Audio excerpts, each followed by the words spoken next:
इन योजनाओं के बहुत सारे नुकसान हैं। अगर मैं गणाने लगूं शाम हो जाएगी। कम से कम 100-150 नुकसान तो मेरी नज़र में हैं। इनसे देश को कोई भी फायदा होने वाला नहीं, सिर्फ फायदा आरएसएस और अंबानी अडानी को होगा और देश को बहुत भयंकर नुकसान होगा। इससे सबसे बड़ा तो नुकसान ये होगा, बच्चे को साल भर ट्रेनिंग दी जाएगी, 2-3 साल वो अनुभव लेगा, उसके बाद एक अच्छा सैनिक बनेगा। जब सैनिक अच्छा बनेगा, जब उसको रिटायरमेंट करके घर भेज दिया जाएगा, तो जब घर भेज दिया जाएगा तो हमारे पास अच्छी सेना नहीं होगी, और जब अच्छी सेना नहीं होगी तो कोई भी भारी ताकत हमारे देश के ऊपर कब्जा कर सकता है कल को।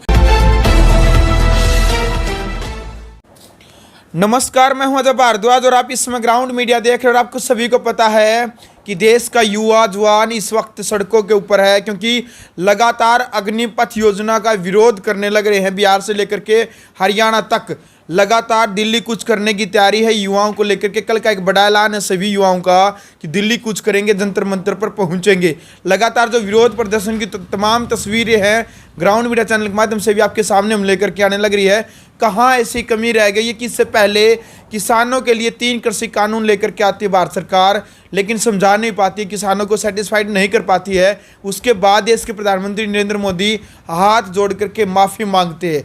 ऐसा ही हाल अब है कि जो देश का युवा है, देश का जो जवान है, उनको इस अग्निपथ योजना के बारे में समझा नहीं पा रही है अच्छी तरीके से। डॉक्टर दलबीर इस वक्त हमारे साथ मौजूद है, किसान नेता, देशद्रोह के मुकदमे में जेल में भी गए थे, वो तमाम तस्वीरें भी हमने आपको दिखाई थी।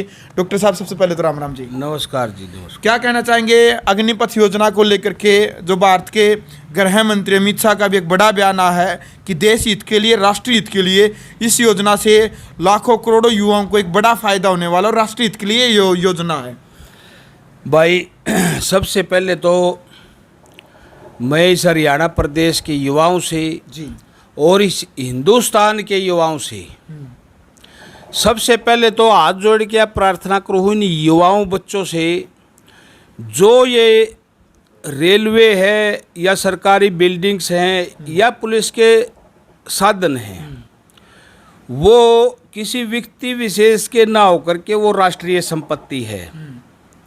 तो उन बच्चों से मेरा अनुरोध है, राष्ट्रीय संपत्ति को नुकसान ना पहुंचाएं, क्योंकि वो संपत्ति हमारी ही है, किसी और की नहीं है। रही बात आंदोलन करने की, हमारा देश लोकतांत्रिक देश है और यहाँ संविधान का राज है। वो एक अलग बात है कि बीजेपी संविधान को न मांग के यहाँ डिक्टेटरशिप लाना चाहती है, लेकिन फिर भी आज तक भी जैसे तैसे करके लोकतंत्र बचा हुआ है। और इस लोकतंत्र के इस संविधान की इज्जत करते हुए प्रॉपर्टी को नुकसान ना पहुँचाएं ये बच्चे। नंबर 2, जिस तरह से आपने भी अभी कही, पहले नोटबंदी की, वो उपभोक्ताओं को शुरू में पसंद आई कि इसमें अमीर लोग फंसे हुए हैं, लेकिन बाद में जब इसका रिजल्ट आया, आम लोग इससे ठगा हुआ महसूस कर पाए। और देश के जाने माने अर्थशास्त्री हैं, उनको वो योजना समझ में नहीं आई, अन्यथा बीजेपी समझा नहीं पाई। फिर जीएसटी आई, उससे भी छोटे मोटे व्यापारी से लेकर बड़े व्यापारी तक को ये बीजेपी सरकार समझा नहीं पाई। और फिर उसके बाद किसानों के लिए 3 कानून लेके आई, तो वो भी बीजेपी सरकार किसानों को समझा नहीं पाई।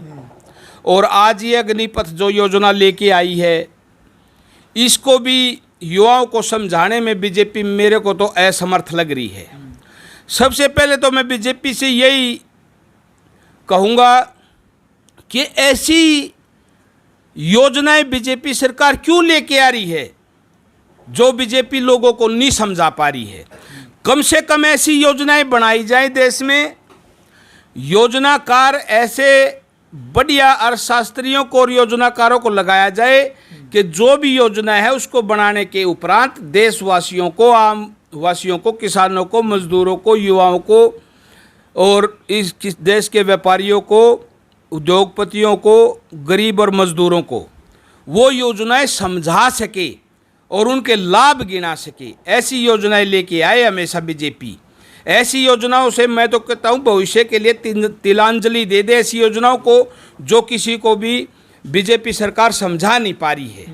रही अग्निपथ योजना की बात, इसके बारे में जहाँ तक मैंने अनुभव किया है और ये जो पत्रकार अखबारों में या इलेक्ट्रॉनिक मीडिया में या बीजेपी की तरफ से जो प्रवक्ता बैठाए जाते हैं उनको भी सुना है मैंने, वो इसका एक भी लाभ मेरे को बता नहीं सके और ना मेरे को भी समझ में आई ये योजना।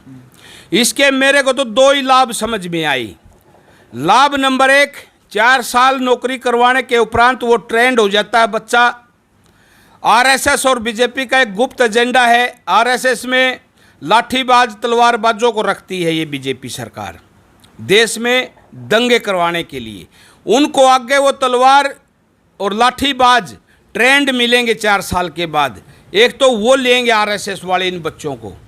नंबर 2 बात, आप सभी को ज्ञातव्य है कि इस देश के सारे एसेट्स अडानी और अंबानी को बेच दिए गए हैं। लगभग हर स्टेट में, आज की डेट में भी मैंने सुनने में आया, जींद का जो पुराना बस स्टैंड है, पता नहीं ये सच है कि झूठ है, लेकिन मैंने सुना है वो उसकी जो एसेट्स है वो भी अडानी को बेच दिया है। इस तरह से ये 12,000 से 15,000 में रखवाली करवाते, रिफ्रेश लड़के होते हैं, उनसे अच्छी तरह से उनकी रखवाली नहीं हो पाती। तो 4 साल की योजना के बाद जो बच्चे बेरोजगार होंगे उनकी रखवाली करवाने के लिए 12 से 15,000 में उनको ट्रेंड सिक्योरिटी गार्ड मिलेंगे। ये सिर्फ केवल और केवल 2 लाभ हैं। वो 2 लाभ एक आरएसएस को है और एक अडानी और अंबानी को है। इसके अलावा देश को इनसे कोई लाभ नहीं है। नुकसान सुनिए अब कितने हैं। अब एक बात बता दूं मैं, इस देश की जो फोर्सेज हैं, चाहे वो नेवी हो, चाहे एयरफोर्स हो, चाहे आर्मी हो, वो हार्ड वर्किंग और डिफ़िकल्ट ड्यूटीज़ करती हैं और उनका हार्मनी बैठाने के लिए गुड डिसीजन मेकिंग बनाना पड़ता है, जिससे बच्चे स्ट्रॉन्ग तो होने ही चाहिए और दिमाग से भी मजबूत होने चाहिए। ऐसे बच्चों को हमारी आर्मी में लिया जाता है ताकि डिफ़िकल्ट ड्यूटीज़ और हार्ड वर्किंग को सामंजस्य करने के लिए, गुड डिसीजन मेकिंग बनाने के लिए दिमाग की भी ज़रूरत होती है। पहला नुकसान मैं बता रहा हूँ, पूरी जनता से मेरा हाथ जोड़कर है, ध्यान से सुने इसको। जब इन चीज़ों को करने के लिए 4 साल का तक बच्चे को लिया जाएगा, 17-18 साल से 21 साल, वो अलग बात है। इस री अमेंडमेंट करते हुए भाई 23 साल कर दी, फिर ये 25 कह रहे हैं, उसके बाद में फिर इसी तरह 21 साल हो जाएगी बाद में। तो ये चीज़ें करने के लिए होनहार बच्चे चाहिए। अब ये बताइए मेरे को, बुद्धिजीवी है पूरा देश, कुछ किसान और मजदूरों को छोड़ करके या जो इलिटरेट आदमी है, जो अनपढ़ है, उनको छोड़ करके हमारा देश आज बुद्धिमत्ता की कगार पर खड़ा है। वो एक अलग बात है, कहीं भाग नहीं लेता, गुलामी और मूर्खों की तरह दूर खड़ा होकर तमाशा देख रहे हैं। मेरे को ये बताइए, जहाँ पैरामिलिट्री फोर्सेज में 26 साल की नौकरी सिक्योर है, तो वो जो होनहार बच्चे हैं, प्रतिभाशाली बच्चे हैं, वो आर्मी में क्यों जाओगे? यानी कि 2nd क्लास के बच्चे, यानी कि क्वालिटी ऑफ फोर्स, जो डिफ़िकल्ट ड्यूटी और हार्ड वर्किंग और गुड डिसीजन मेकिंग, अगर इन तीनों को मिला दिया जाए तो उसको बोलते हैं क्वालिटी ऑफ फोर्स।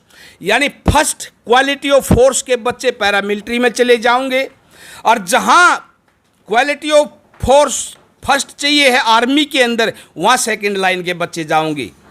अब ये बताइए, 2nd लाइन के बच्चों के हाथ में जब देश की सेना की डोर चली जाएगी तो वो प्रोटेक्शन करने में मेरे ख्याल में तो असमर्थ रहेंगे। ये देश के लिए बहुत बड़ी दुर्भाग्य की बात रहेगी, क्योंकि यहाँ केवल 4 साल की उनकी फ्यूचर की योजना है और पैरामिलिट्री में 26 साल की सिक्योरिटी है। नंबर 2 बात, फिर बीजेपी के कुछ प्रवक्ता बता रहे हैं इसका लाभ के अनुसार, भाई यहाँ 4 साल करने के बाद में उनको पैरामिलिट्री फोर्सेज में भेज दिया जाएगा, और वो भी 10% आरक्षण। ये भी बाद में कराया इन्होंने दबाव में आके युवाओं की, पैरामिलिट्री फोर्सेज में भेज दिया जाएगा। एक बात बताइए, मेरा सीधा साधा सवाल है इस देश की जनता से, कमाल हो गया। 4 साल काम कराने के बाद में बच्चों से, और फिर कहते हैं वो बूढ़े हो गए, उनकी जो एज है वो बड़ी होगी। कमाल हो गया 4 साल के बाद। और मान भी लें इस बीजेपी और आरएसएस का इस तरह को, वो बूढ़े हो गए, नकारा हो गए, वो डम्मी पहलवान हो गए। फिर उन डम्मी पहलवानों को आप पैरामिलिट्री फोर्सेज के अंदर भेजेंगे, तो इस देश की पैरामिलिट्री फोर्सेज में जब डम्मी पहलवान होंगे तो यहाँ तो और भी होनहार बच्चा की ज़रूरत है। ये देखिए, जो एक सेना का जवान है उसको एक टारगेट दिया जाता है, सामने वाले को खदेड़ना है और मारना है, सिर्फ यही टारगेट हर सेना के लिए। और जो देश की जो पैरामिलिट्री फोर्सेज हैं उनके लिए ऐसा नहीं है, उनके लिए बहुत बड़ा काम है, उनके लिए हटाना भी है, मारना भी है और बचाना भी है, क्योंकि उनका वास्ता अपने खुद के देश के नागरिकों के साथ पड़ता है। इसलिए वहाँ से भी ज़्यादा प्रतिभावान बच्चे चाहिए, लेकिन जो वहाँ से रिजेक्ट हो गए, जो वहाँ से नकारा हो गए, उनको अगर पैरामिलिट्री फोर्स में लिया जाओगा तो एक दिन इस देश में अराजकता आती आती गृह युद्ध की कगार पे पहुँच जाएगा। यह भी सबसे बड़ा इस योजना का नुकसान है। नंबर 2 बात, फिर ये कहते हैं इससे बहुत अभ्यर्थियों को लाभ होगा। मैं कहता हूँ कैसे होगा? जो 2.5 साल से ये फोर्सेज में भर्तियां बंद हैं, उससे पहले बदस्तूर 80 से 82 हज़ार सैनिक भर्ती किए जाते थे हमारी फोर्सेज के अंदर, और अब इस सरकार ने उसको घटा करके 40,000 कर दिया। बताइए कैसे ज़्यादा मौके मिलेंगे? कमाल हो गया जी। इस देश की सरकार ने इस सेना को आदी करके रख दिया। ये कितना बड़ा नुकसान है। इसे ज़्यादा बच्चे को ज़्यादा मौका कैसे मिलेगा? मेरे तो समझ से परे है ये बात। ये भी बहुत बड़ा नुकसान है देश के। और फिर कहते हैं ये 75% को दूर कर देंगे और 25% को रखेंगे। दूसरा बड़ा नुकसान, ये जो 25% को भी रखेंगे, उनका जो 4 साल का जो काम करने का योगदान था सेना में वो नहीं जुड़ेगा। वो 4 साल के बाद दोबारा से जब वो सेना में 25% जाओगे, वहाँ से उनके भत्ते, तनख्वाह, रैंक, नंबर वहाँ से मिलना शुरू होगा। 4 साल समझो उनसे दिहाड़ी पर काम लिया गया है, समझो एक किस्म से वो ठेकेदारी सिस्टम पर रहे थे। नंबर तीसरी बात, चौथी बात, जब वो 4 साल के बाद घर आओगे बच्चे 75% निकाले हुए, गांव में आज तक हमारे सेना का जवान जो भी रिटायरमेंट होके आता था उसका गांव में बड़ा सम्मान होता था, और हर छोटा बड़ा आदमी सम्मान की दृष्टि से देखता था और उसको जय हिंद भी बोलता था, और सुबह शाम उसके नमस्ते भी किए जाते थे, क्योंकि सेना का जवान है, देश की रक्षा करके आया है। इस नज़रिए से उसको मान सम्मान की दृष्टि से देखा जाता था। जब ये 4 साल के बाद घर आएगा, उसको सम्मान की दृष्टि से नहीं देखा जाएगा, और ना वो फौजी कहलाएगा, ना उसको रेजिमेंट मिली, ना उसको फौज में नंबर मिला, क्योंकि वो आउटसोर्सिंग पे काम करके आ रहा है, एक मजदूरी पे काम करके आ रहा है। उसकी ना तो प्राउडनेस रहेगी, ना उसकी डिग्निटी रहेगी, ना उसका ओनर रहेगा। और जब ये चीज़ें नहीं रहेंगे तो वो गाँव में फौजी नहीं कहलाएगा, वो एक मजदूर कहलाएगा। उसके बावजूद फिर ये कह रहे हैं 10% को समायोजित कर देंगे आरक्षण दे के। कमाल कर दिया, 75% को हटा के 10% को आरक्षण दे देंगे। बाकी बच्चे कहाँ जाएंगे? बाकी बच्चे कुछ उनमें से आरएसएस में जाएंगे, क्योंकि आरएसएस को दंगा करवाना होता है पूरे देश में वोट लेने के लिए, राज सत्ता में बनाए रखने के लिए। जैसे आपको भी याद होंगे गोधरा कांड वाले दंगे, मुजफ्फरनगर वाले दंगे, हरियाणा में जाट नॉन जाट वाले दंगे, इनमें किसने किए थे दंगे? जाटों के साथ नॉन जाट ने दंगे नहीं किए थे। मुजफ्फरनगर में हिंदू और मुस्लिमों ने दंगे नहीं किए थे, और ना ही वहाँ मुस्लिमों ने रेल चलाई थी गोधरा कांड में।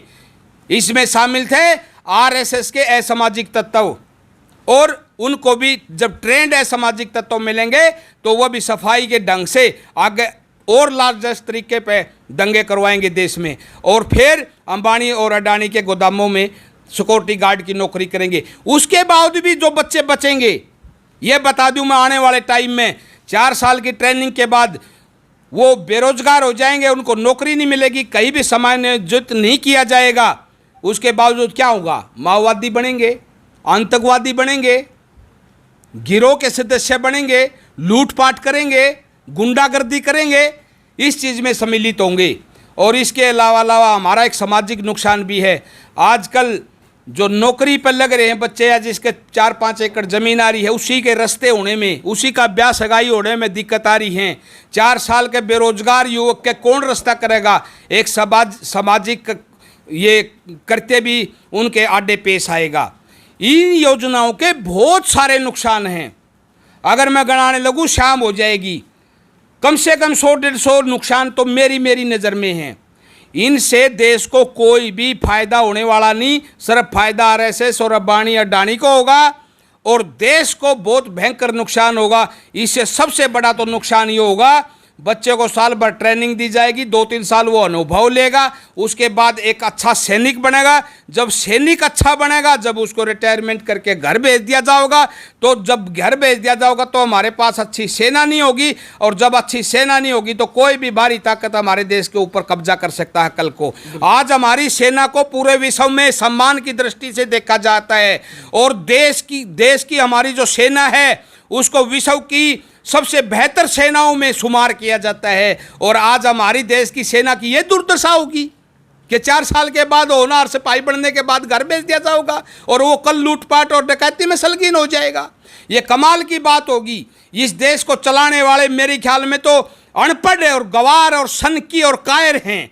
इस तरह की सरकार को मैं तो जनता से अपील करता हूं, आने वाले समय में इनको वोट ना दे करके इनके गद्दी से उतारिए और आने वाले किसी समझदार व्यक्ति को गद्दी पर बिठाइए। और इसके अलावा मैं देश के जो नौजवान युवा हैं, जो 17-18 साल से लेकर के 28-30 साल तक के, जो आजकल आंदोलन में संलग्न हैं, और जहां जहां आगजनी हो रही है उस आगजनी में मैं एक और अपनी बात जोड़ता हूं। मैंने जहां तक देखा है, जींद में भी आगजनी हुई थी, बस स्टैंड के पास में तोड़फोड़ हुई छोटी मोटी, मैंने वीडियो में देखा है। वहाँ चलो नौजवान है, आगजनी हो जाती है, लेकिन उसमें कुछ न कुछ असामाजिक तत्व आरएसएस के भी घुसे हुए थे जो आग लगाने का काम कर रहे हैं, ताकि इस आंदोलन को जल्दी से जल्दी इंसाफ फैला के और जल्दी से जल्दी इसको पुलिस मिलिट्री इस आंदोलन को दबा दे और अग्निपथ से हमारी जो योजना है वो चल पड़े। मैं युवाओं से दोबारा पुनः विनती करता हूं,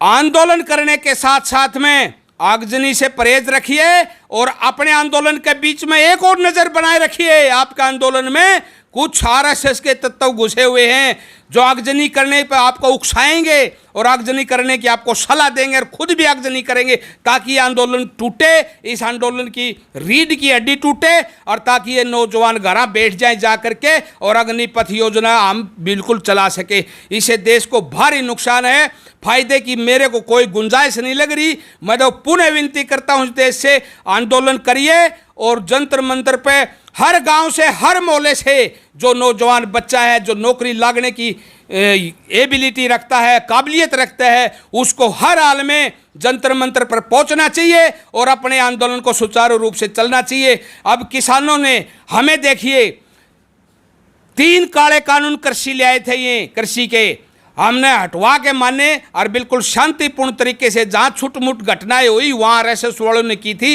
वो बिल्कुल बेइज्जत और उजागर भी हुई थी।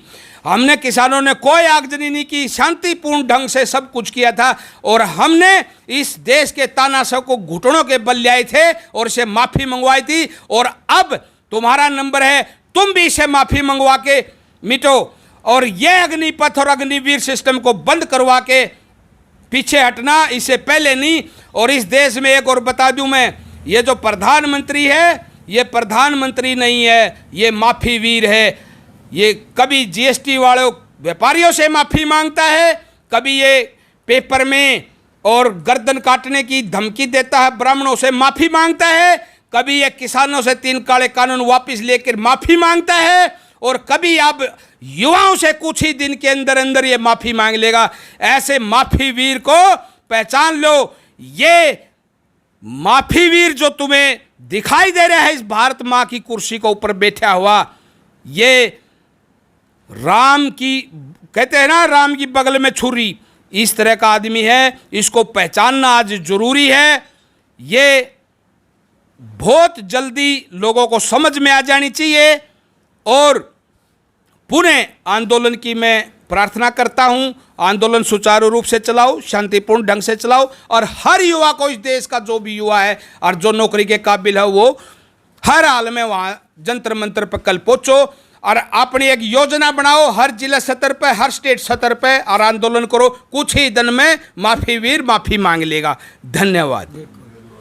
चलो भाई, वीडियो आपने देख ले। फिलहाल हमारे साथ किसान नेता डॉक्टर दलबीर मौजूद थे। यानी कि अग्निपथ योजना को लेकर के जो बड़ी बात इन्होंने कही, अब क्रिया की प्रतिक्रिया आपने बतानी कि क्या कुछ आप कहना चाहते हैं। लगातार पूरे देश के अंदर जो विरोध प्रदर्शन चलने लग रहा है इस वक्त, अग्निपथ योजना का जो विरोध है लगातार युवा करने लग रहे हैं। चाहे किसी भी राज्य की हम बात करें, लगातार हर राज्य से इस वक्त दिल्ली कुछ करने के लिए जो यात्रा है वो निकल पड़ी है। और कल का एक टाइम रखा जंतर मंतर का कि कल सभी ने जंतर मंतर पर पहुंचना है। वहाँ की भी तमाम तस्वीरें किसान आंदोलन की तरह जो ये जवान आंदोलन है वो भी हम आपको दिखाएंगे। फिलहाल आप इस वीडियो को ज़्यादा से ज़्यादा शेयर करें। ग्राउंड मीडिया के लिए अपने कैमरा सहयोगी इंतजार के साथ मैं जब भारद्वाज। राष्ट्र निर्माण की जानकारी के लिए ग्राउंड मीडिया चैनल को सब्सक्राइब करें और शेयर करें।